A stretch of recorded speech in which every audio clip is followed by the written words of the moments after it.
Gue pun awalnya sempat masih curiga, ini bener teman gue bukan nih yang datang ya kan, karena kondisi udah kayak gitu.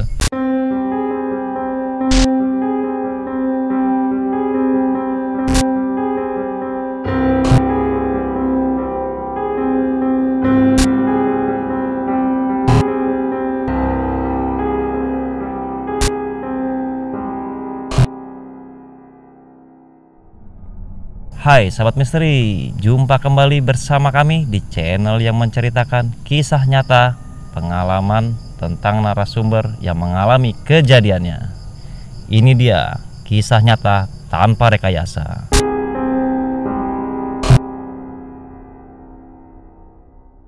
Nah, kali ini kami kedatangan seorang narasumber yang akan bercerita mengenai kejadian gaibnya. Kami perkenalkan, namanya Bang Adi. Assalamualaikum Bang Adi. Waalaikumsalam. Bagaimana kabar Bang Adi? Alhamdulillah baik. Oke, Bang Adi di sini seorang pekerja seni. Dia akan menceritakan sebuah cerita misterinya saat melakukan pendakian, di mana dia akan melakukan sebuah event syuting. Ingin tahu ceritanya bagaimana? Kita dengarkan cerita dari Bang Adi. Silakan Bang Adi. Oke, jadi ini gue bakal cerita peristiwanya tahun 2017, kurang lebih ya antara tahun 2017 lah, antara 2016 atau 2017. Itu kita ada agenda atau ada kegiatan pembuatan dummy salah satu film, baru dummy pada saat itu, dummy salah satu film, di mana kita mengharuskan syuting di Gunung Gede Pangrango. Tepatnya kita naik dari jalur Cibodas, itu sekitar lumayan lah, kru sekitar hampir 17-an lebih lah, nggak sampai 20, agak-agak lupa banyak krunya. Biasalah kru dan porter. Seperti biasa kita pagi-pagi prepare seluruh tim, prepare buat melakukan pendakian di pagi hari melalui jalur Cibodas. Di awal pendakian biasalah normal berjalan dengan lancar. Cuma karena kebutuhan kru yang cukup banyak, itu kan berarti mengakibatkan perjalanan kita tidak sesuai dengan estimasi, ya kan, agak lama lah bahasanya, agak lama. Perjalanan dari mulai pagi, siang berjalan dengan normal, baru akhirnya pas menjelang sore sekitar jam 3 sorean, kan udah lumayan agak gelap tuh ya. Agak gelap kalau di gunung jam 3 sore. Nah, kita kalau misalkan teman-teman penonton yang tahu misalkan jalur pendakian dari Cibodas, kan kita pasti ngelewatin jalur air panas tuh. Nah ini ya. Kita sampai jam 3 aja belum lewatin jalur air panas dari Cibodas, lama banget dakinya. Singkatnya pas akhirnya tim porter kan duluan. Nah gua sama salah satu teman Bang Kristo itu punya inisiatif nyusulin porter, soal porter bilang mereka bakal stay di setelah jalur air panas. Singkatnya gue nyusul berdua. Pas sebelum jalur air panas itu kondisi udah gelap dan hujan. Tiba-tiba hujan turun, deras banget itu, hujan bener-bener deras. Petir juga. Pas petir juga, nah kebayang lah ngelewatin jalur air panas susahnya kayak gimana. Gelap, licin, terus hujan lebat banget. Daya pandang cuma dikit, cuma pakai headlamp doang. Karena hujan deras banget. Dan salahnya gue lagi nih, gue sama Bang itu emang nggak bawa tenda dibawa semuanya sama porter. Kita cuma bawa perlengkapan kita doang sama carrier kita masing-masing. Nah setelah jalur Cibodas itu kan ada pos, ya kan, ada pos kayak buat nggak ngecamp juga sih, cuma pos bangunan kecil gitu. Kita neduh tuh Bang di situ. Karena cukup lama. Nah tiba-tiba nih Bang itu saya mules sih bilang gitu kan. Saya mules nih, dia bilang gitu. Ya udah Bang, masa mules, maksudnya izin ke gua ya kan, ya mau boker aja kan gitu kan. Dia minjem pisau gua buat gali.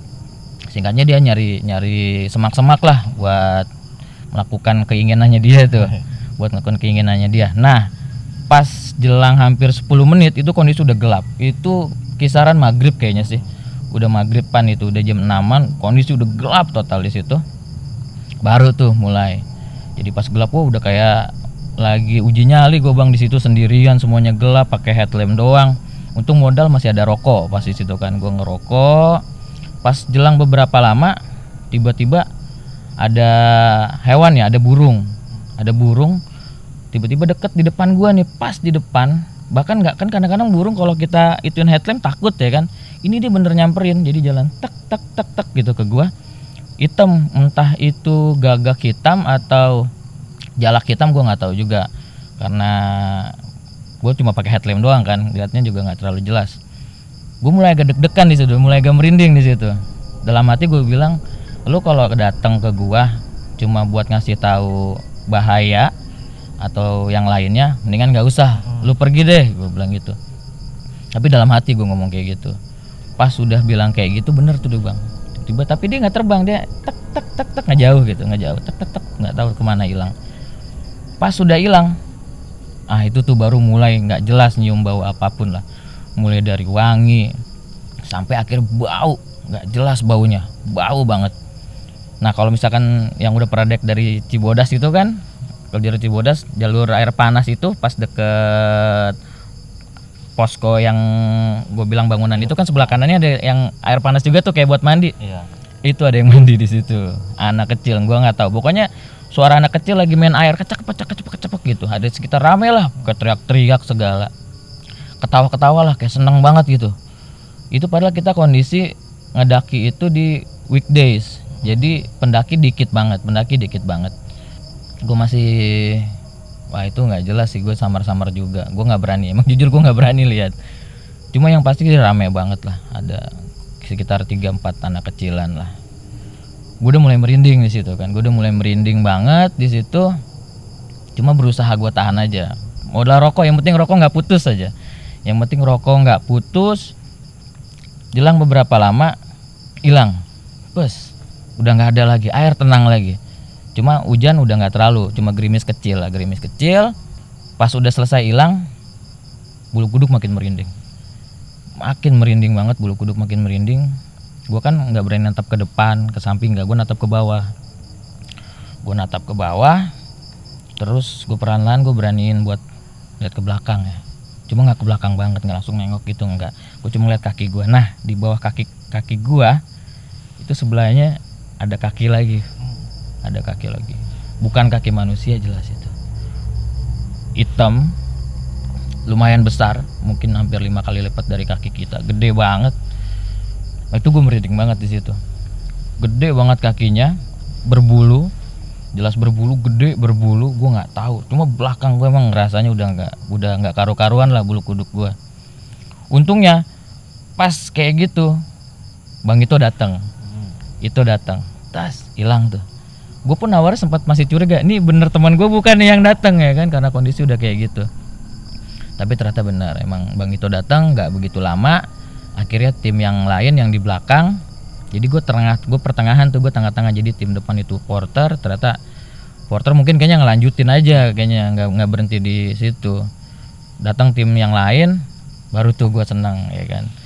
Alhamdulillah udah nggak ada tuh, semuanya hilang, sesuai dengan berjalan dengan normal lagi. Naik lagi kita bareng-bareng. Ada satu kru gue, agak tua juga, namanya Mbak Yanti. Jadi Mbak Yanti ini dia pakai tongkat, dia nggak tahu dapat tongkat, bisa kan pendaki asal ngambil kayu aja gitu kan buat capek kan. Emang sebelumnya Mbak Yanti tuh berisik lah, cerewet, wah ngomong ngoceh apalah gitu. Nah yang gue lihat bukan Mbak Yantinya, jadi yang gue lihat, cuma gue nggak bilang ke dianya. Pas kita daki bareng itu di belakang Mbak Yantinya, jadi kayak sosok, merinding gue. Nenek-nenek, jadi Mbak Yanti terus dia megang tongkat. Nah kadang-kadang nenek-nenek ini megangin tongkatnya juga di belakangnya. Pas itu emang bener ngikutin Mbak Yanti di belakangnya, nenek-nenek kadang-kadang megangin tongkatnya. Terus ya kayak gitulah, kadang-kadang ada, kadang-kadang hilang. Gue lihat normal Mbak Yanti lagi, cuma pas kadang-kadang lihat lagi itu nenek-nenek lagi, bener compang-camping ya gitulah. Waktu itu perawakan neneknya menggunakan baju apakah dia tidak beralaskan kaki atau bagaimana?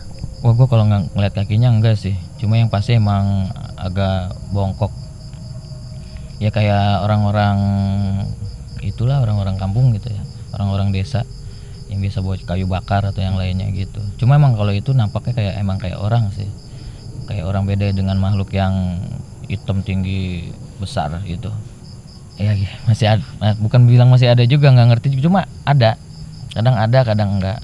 Gue nggak tahu juga tuh di orang dapat kayu dari mana, coba itu main ambil aja itu sih. Cuma emang yang dirasain sama Mbak Yanti malah berat, dia bilang gitu. Terus males, yang awalnya ya sosok Mbak Yanti juga terkadang kita di saat pendakian ini kan butuh orang yang ceria juga kan. Nah beliau inilah sebenarnya sosoknya buat menghibur kita, buat menyemangati kita. Orangnya ceria banget. Cuma di saat emang megang tongkat itu bener udah lemes bawaannya, dia lemes dan diem, orang jadi diem. Kan kita agak bingung juga, orang biasanya cerewet dan yang lainnya terus tiba-tiba diem gitu kan, agak ngeri juga gitu sih paling. Terus setelah itu kan kalau misalkan dari Cibodas kita lewatin Kandang Batu ya Bang ya, bener kan ya, Kandang Batu. Pas lewatin Kandang Batu dengan tuh gue pertengahan, ada di tengah-tengah lah di antara teman-teman yang lain. Ada lagi makhluk itu. Dan itu pas kan kalau headlamp di saat beda sama center kan tergantung tangan mau arahnya kemana ya kan, ke kanan. Tapi kan kalau headlamp kita nengok ke kanan nih, headlamp ke sono.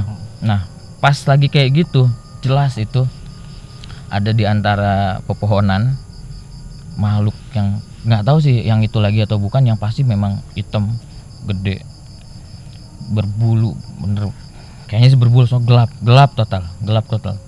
Yang gue lihat cuma matanya ya, pas sekitar hampir sepohon kali ya, pas gue lihat ke atas astagfirullahaladzim, itu bener matanya terang banget, matanya nyala merah.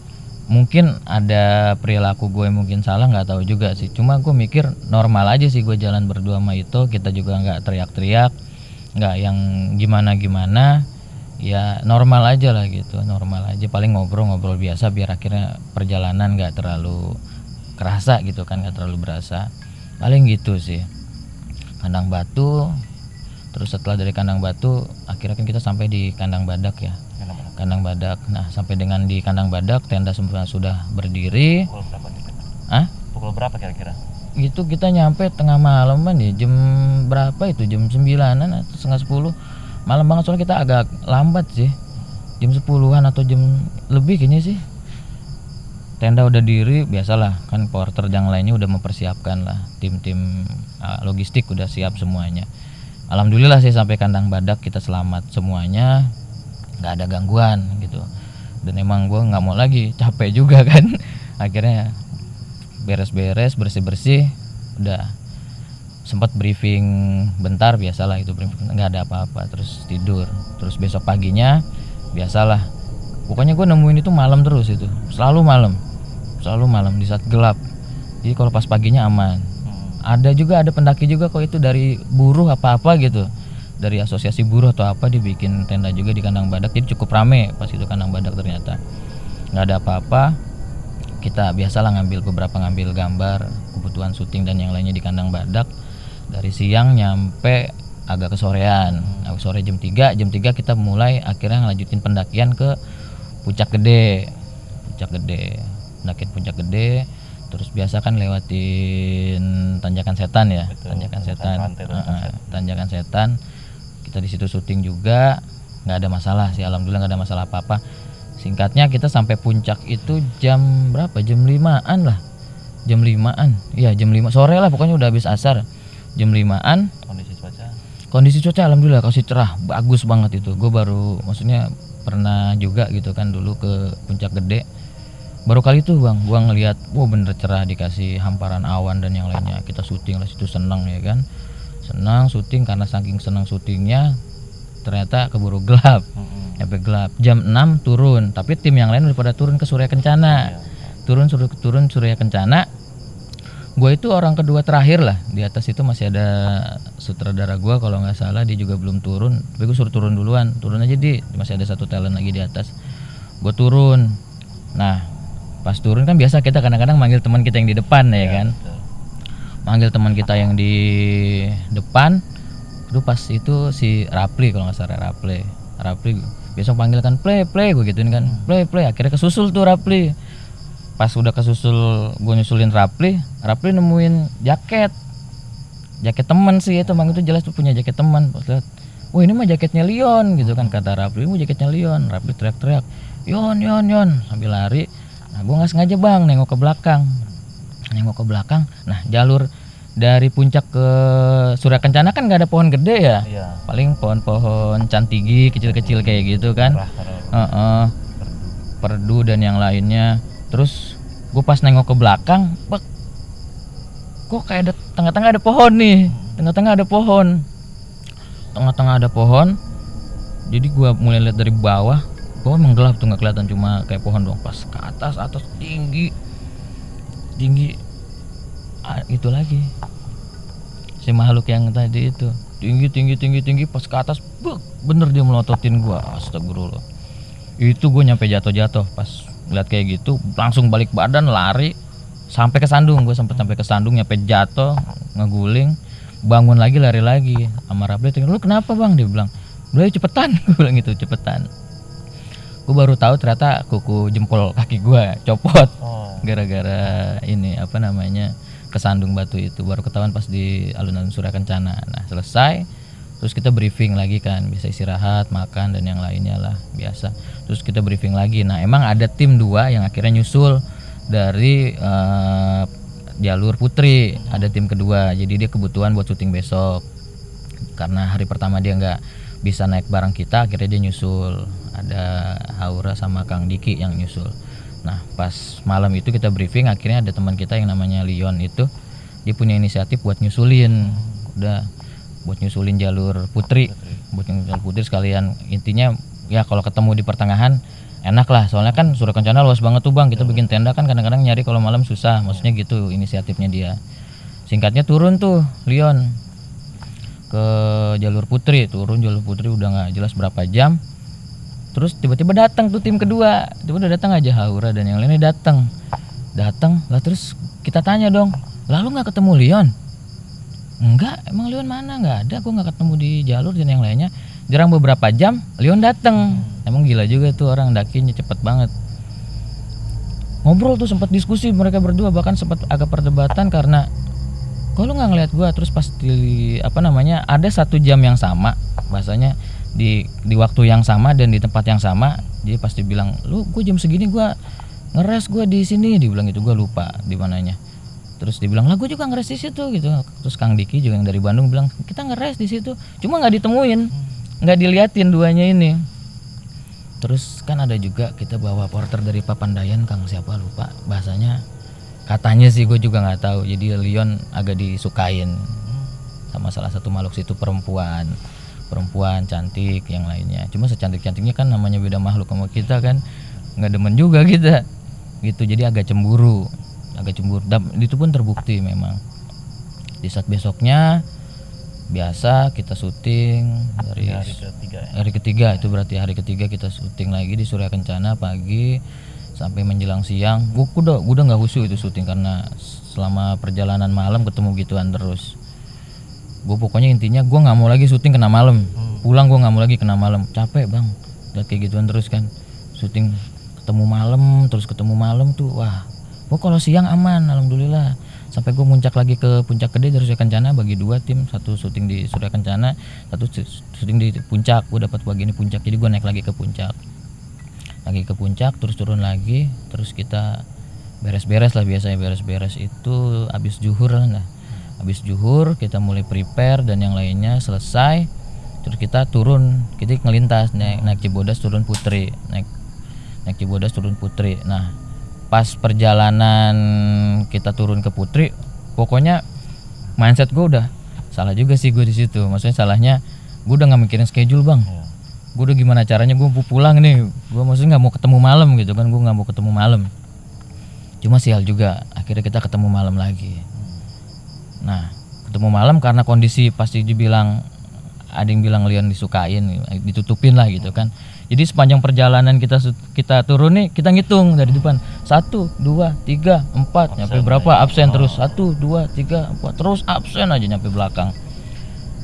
Gua posisinya itu ada di keempat atau ketiga lah, gua lupa. Pokoknya paling depan ada Kang Diki, terus ada Uniria, terus gua kalau nggak salah gua atau depan gua ada Bang Sindo, gua antara keempat dan ketiga. Pas perjalanan jalur yang agak sempit, kan Putri agak lumayan sempit kalau pas turun tuh, pas sempit gue emang kondisi ngeliat ke bawah terus,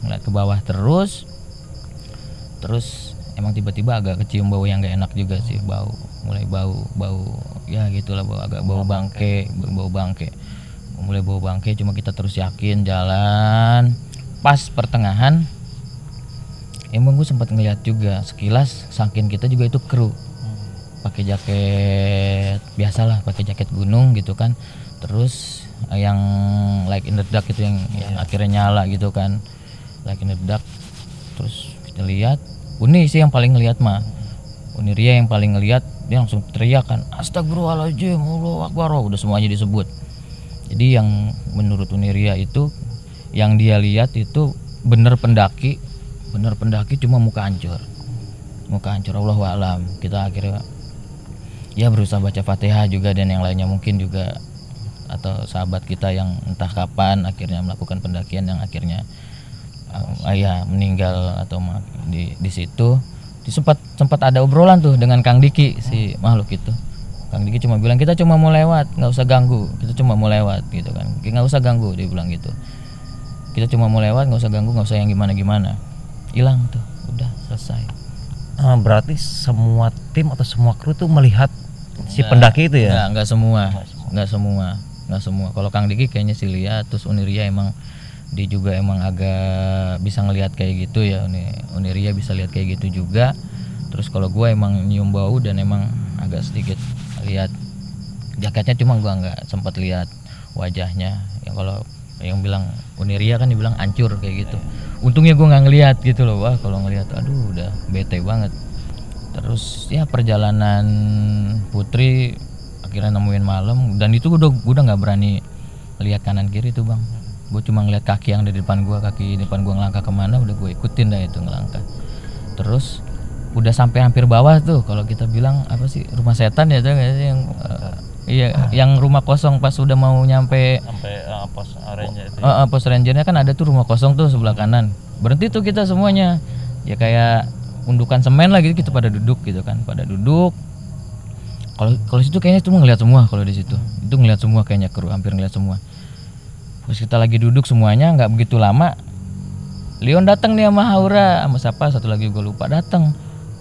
Pas datang kita nengok dong ke dia ya kan, jadi pas ini gua siapa paling pojok itu bener ada sosok perempuan duduk, cantik betul.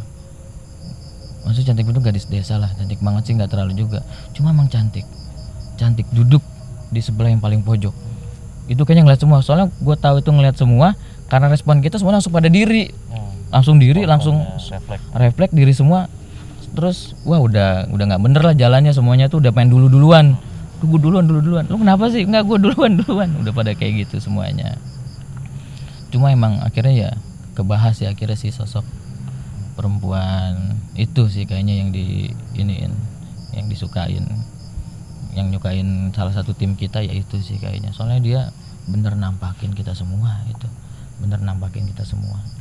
Nah setelah sampai ke pos Gunung Putri, apakah masih ada kejadian lagi, ataukah mungkin si sosok tersebut mengikuti Kang Leon ya kalau nggak salah, yang disukai oleh makhluk astral tersebut? Gue nggak tahu sih. Yang pasti kalau pas udah sampai pos ranger yang di bawah, alhamdulillah normal semuanya, selamat gitu kan, semuanya selamat. Dan nyampe bawah pun kita emang udah disiapin satu villa gitu kan, bareng, kita istirahat semuanya di situ. Dan emang nggak nginep, kita cuma istirahat bentar doang, biasa bersih dan yang lainnya. Cuma di situ akhirnya pas di saat cuma anehnya itu Mbak Yanti selalu nanyain tongkatnya gitu.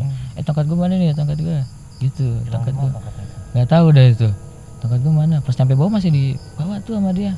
Cuma setelah itu gue udah nggak tahu lagi tuh gimana ininya. Cuma emang gue lihat udah nggak yang aneh-aneh sih, udah nggak yang ada yang aneh-aneh.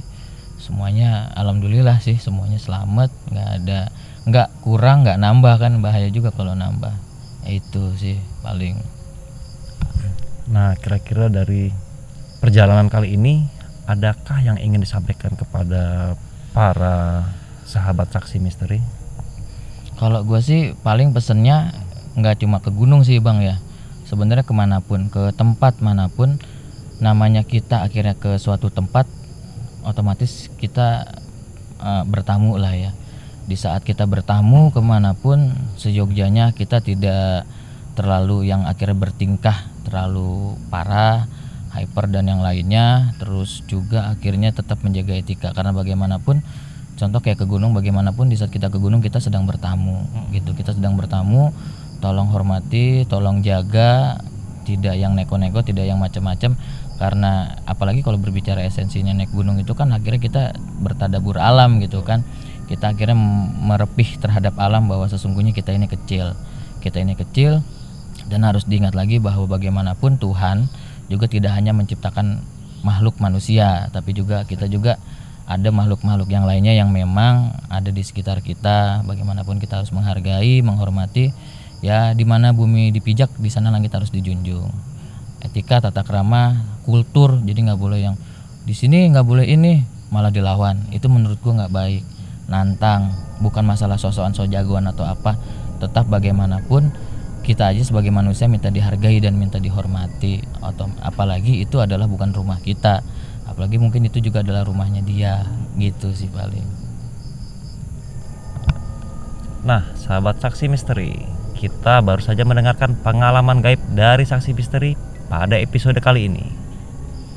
Semoga kita tetap menyadari bahwa selain kehidupan nyata, ada kehidupan yang tak kasat mata. Terus dukung channel Saksi Misteri agar kalian tetap terhubung bersama kami. Terima kasih dan salam tak kasat mata.